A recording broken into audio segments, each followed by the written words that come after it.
আসসালামু আলাইকুম ভিউয়ার্স, কেমন আছেন সবাই? আশা করি ভালো আছেন। আজকে আমার কবুতরগুলোকে অনেকদিন পর গোসল করতে দিলাম। দেখেন এক একটা কী অবস্থা। কবুতরকে সাধারণত প্রত্যেক সপ্তাহে 1 থেকে 2 বার গোসল করতে দিবেন আপনারা, কারণ এটা কবুতরের স্বাস্থ্যের জন্য ভালো আর কবুতরও সুস্থ থাকে। আর কবুতরের যে দেখতেছেন পানিগুলো কত পরিষ্কার ছিল, পরিষ্কার পানিগুলো কত নোংরা হয়ে গেছে। এগুলো হলো ওদের শরীরে যে একরকম পাউডার হয়, ওই পাউডারগুলোও পরিষ্কার হয়ে যায়। তারপর আবার উকুন, শরীরে যে উকুন থাকে, উকুনগুলোও গোসল করলে বের হয়ে যায়।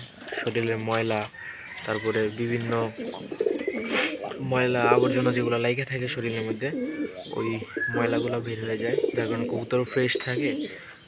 আর ফ্রেশ থাকলে কবুতরও সুস্থ থাকে এবং ওদের মনও চাঙ্গা থাকে, চঞ্চল এবং সহজে রোগ জীবাণু হয় না। তাই কবুতরকে আমরা নিয়মিত ইনশাআল্লাহ গোসল করানোর চেষ্টা করব, কারণ এটা কবুতরের জন্যই ভালো। পানিগুলো চেঞ্জ করে দিতে হবে। দেখতেছেন পানির মধ্যে এক প্রকার পাউডারের মতন ময়লা আবরণ দেখা যাইতেছে। দেখেন, যেমন সাদা সাদা পাউডার ফালানো হয়েছে এরকম মনে হইতেছে। এগুলো হলো কবুতরের শরীর থেকে বার হয় এক রকমের পাউডার। এগুলো কবুতরের শরীরে থাকা ভালো, ভালো কবুতরের শরীরে এগুলো থাকবে, সুস্থ কবুতরের। আর এগুলা মনে করেন ময়লা, তারপরে যে উকুন, তারপরে এদের শরীরে গায়ে অনেক ময়লা লাগে কবুতরের, ওই ময়লাগুলো বের হয়ে যাবে। যেন নিয়মিত কবুতরকে গোসল করানো কবুতরের স্বাস্থ্যের জন্য ভালো।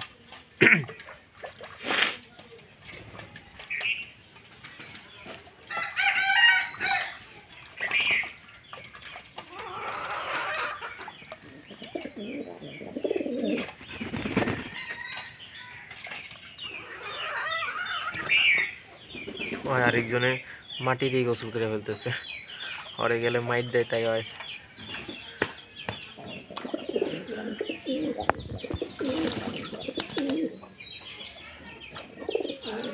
গোসল জন্য কত মাইট পিট,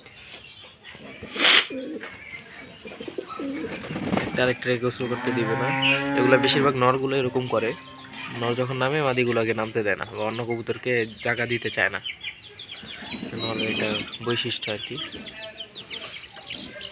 মোটামুটি আমার অনেক সব কবুতরগুলোই গোসল করে ফেলছে।